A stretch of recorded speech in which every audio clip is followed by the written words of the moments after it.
د امریکا د بهرنیو چارو وزیر وایي د افغان سولې خبرې باید چټکې او یو جوړجاړي ته سره ورسیږي. د امریکا د بهرنیو چارو وزیر انټوني بلینکن د کابل حکومت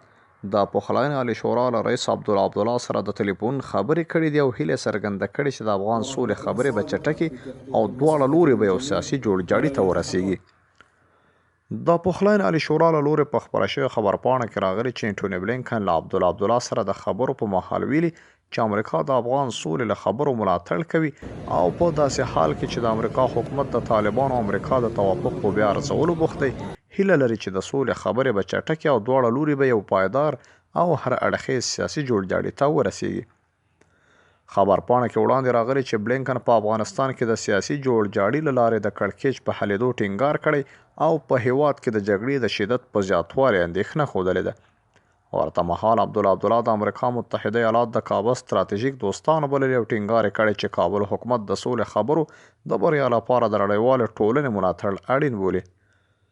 د عبدالله د امریکا د بهرنیو چارو وزیر ترمنځ ټلیفوني خبرې داسې مهال دي چې په دوحه کې د افغان سولې دوهم پړاو خبرې په ټپه درېدلې او طالبان امریکا غواړي چې ورسره کړي هوکړه عملي کړي او د پاتې بندیانو د خلاصون ترڅنګ ټول عسکر له افغانستانه وباسي او د طالب مشرانو نومونه له تورلیست څخه لرې کړي. بل ورته د امریکا حکومت بیا وایي د طالبانو او امریکا ترمنځ لاسلیک شوی تړون ارزوي او تر هغه وروسته افغانستان کې د پوځي حضور د دوام او یا هم اختتام په اړه پریکړه کوي.